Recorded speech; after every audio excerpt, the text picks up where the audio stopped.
weather and fights and stabbings and all kinds of craziness. And then I ran out of money on the phone there for a little bit, so I had to. Yeah, I'm glad that you're safe and stuff. Sounds like a lot of patience to deal with, and yeah, I guess in this case, I remember you talking about how you have like a PhD. Not really, but you described it as having a PhD in prison. And with these situations that are happening, do you think the lockdown's necessary, or is there a different way? Uh, yes and no. Um, my thing is like you have a two-man fight, no weapons. You don't even lock that pod down. Like, yeah, you call it in. You tell everybody who's not involved to lay down on the floor, and staff members come in. They break up the fight. You take them to the hole, and you let the rest of the pod go on back, to pod wreck. You don't even lock them down for that. If you have more than two people, uh, especially if the two people are gang members, then you can lock, even if it's just two gang members, you go ahead and you lock the pod down until breakfast time the next morning.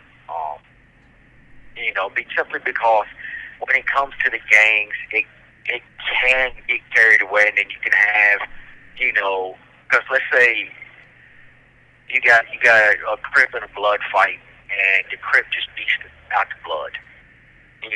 So you're gonna have the Crips homies like, yeah, yo, he smoked your ass, blah blah blah blah, and the Blood homies, man, they can't stand for that. Like, they have to respond to that.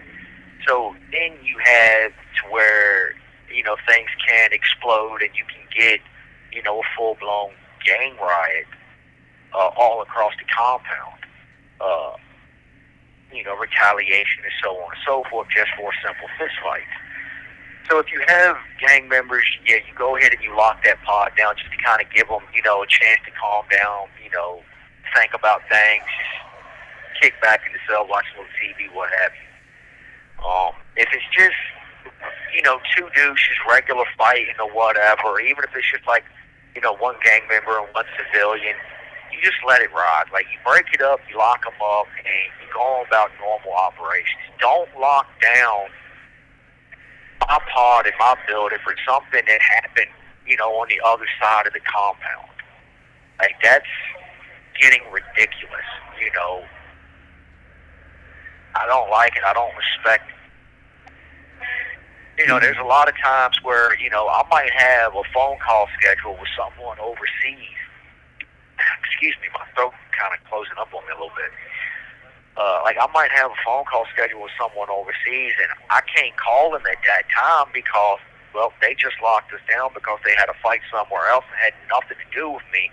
And yet, once again, I'm being punished, and so are other people for something they had nothing to do with. And at the end of the day, that's inherently wrong. I agree. It's a waste of time, really, and resources. Like, you can't contact your wife, basically, I would assume then. Yeah.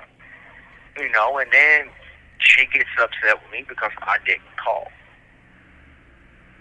Hmm. Babe, I'm locked down. I was in the cell. Like, there's nothing I can do. But at the end of the day, like, she needs me. She wants to talk to me, because I help her just as much as she helps me get through the day. And if I can't call her, that means, like, she's on her own. She's alone for that day. Um, so, like, I understand and I get it, but also at the same time, like, I mean, my hands are tied.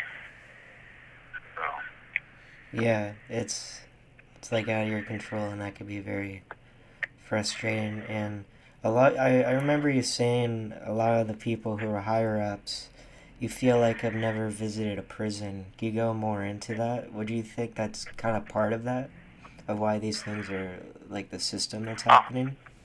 I'm sorry. Can you repeat your question? I didn't hear you. Oh, okay, for sure. Can you hear me right now? Yeah, it's a little bit better. Oh, okay, yeah, for sure. Well, so I remember you saying a lot of the higher ups, like in the prison system, are like criminology majors who have never really visited a prison. Would you say that's kind of like tied in with a lot of these, I guess, frustrating protocols that are happening? Yeah, because they don't understand. Again, it's look, I can comprehend a woman giving birth hurts like a mother. I can comprehend that. But until I squirt a baby out between my legs, I'm not going to understand that pain. I can't. It's the same thing with these criminal majors. They go to college, they have a teacher, a professor teaching them about prison, and the professor's never worked in prison. He's never been in prison. He has nothing. He knows jack about prison. Everything he learned come from a textbook. It's you cannot look. The only way to run a prison, the way prison should be run and operated, is to get a prisoner to do it. Yeah, I don't mean you just go get any random prisoner. You gotta have someone who y'all know for a fact has rehabilitated themselves. Y'all know for a fact they've shown that and this is the thing, like you got some guys come into the system and they don't catch charge, they don't really get in trouble or blah blah blah, but that's because they're scared. So you need to find someone like me, someone who actually has put that work in, someone who has fought the police, fought other inmates, fought gang members, and basically stood on the yard and said, you know what, every one of you want some, I'm standing right here, bitch, come get some. you know, and like they had that period in their life, and then some catalyst happened, and they woke up, and they saw like, okay, you know what, man, I can't be that person anymore, and they changed, and they not only shown it that they've changed for a few years, but they've shown that they've changed for a couple of decades.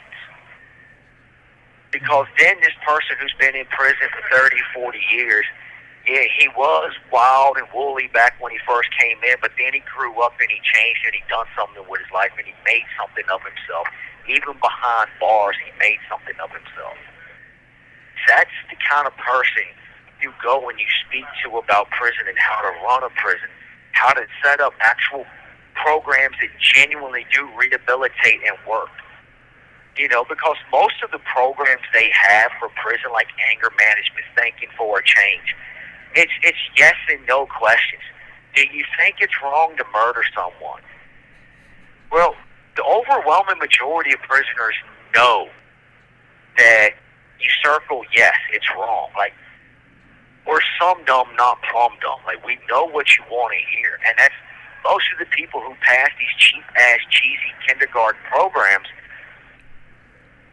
We're telling them what they want to hear. No, you need to ask the question like this.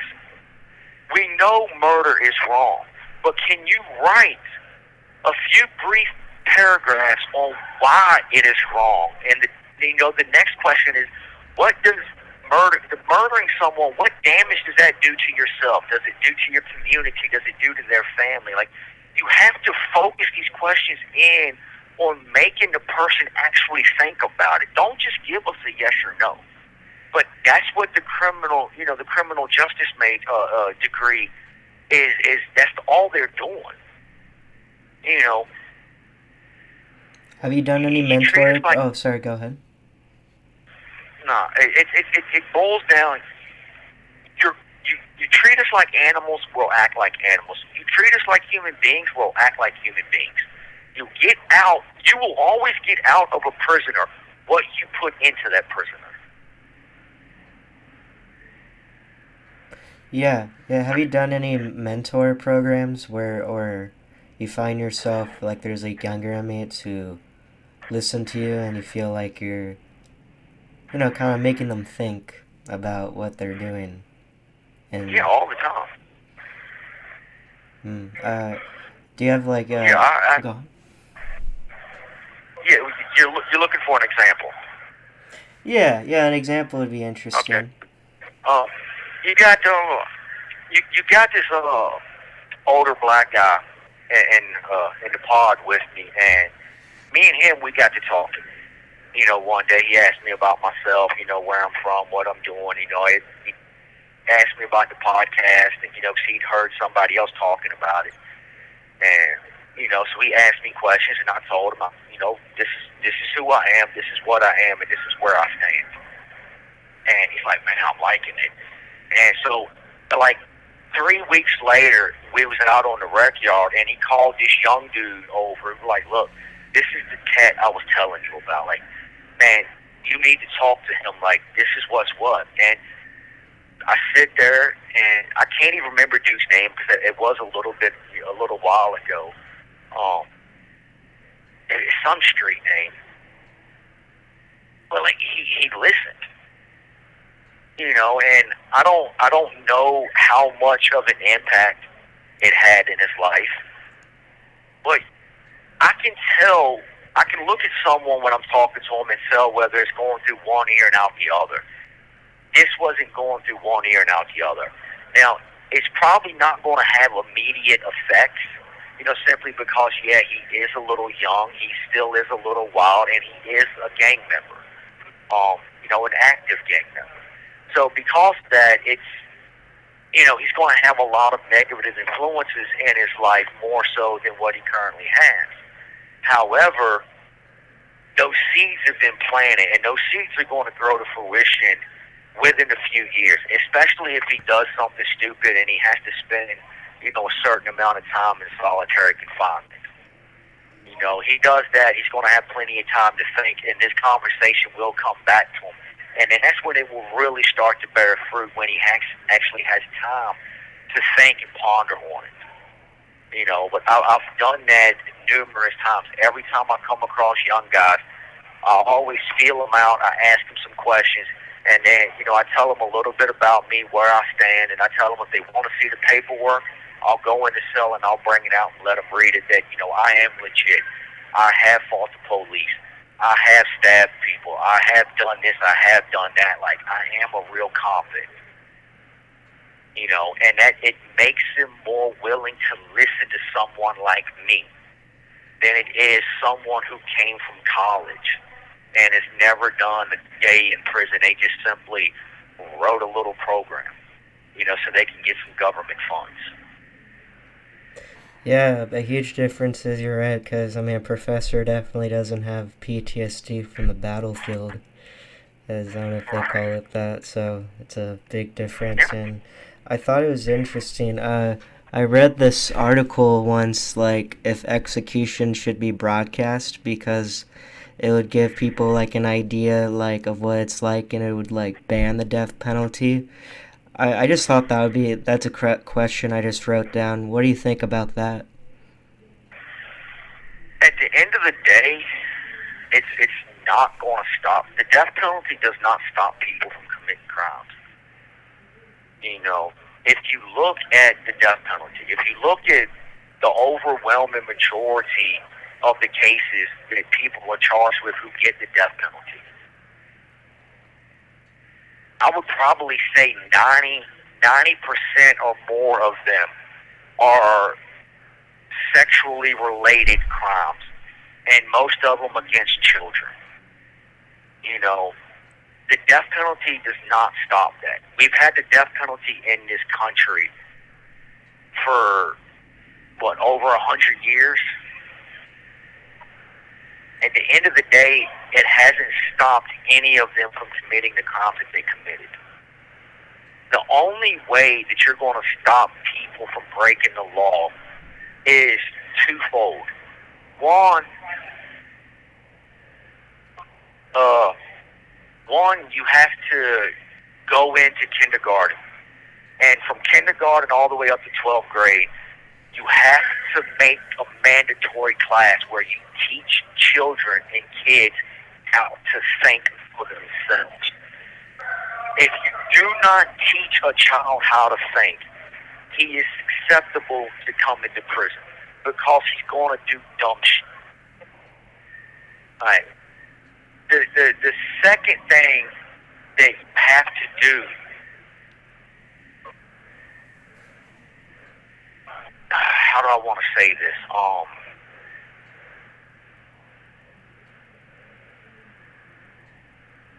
you have to change the way prison is being run.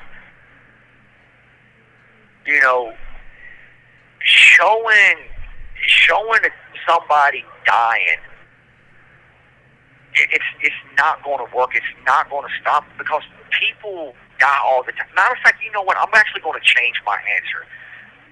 Let me say it this way. We have to change the way Hollywood glorifies violence.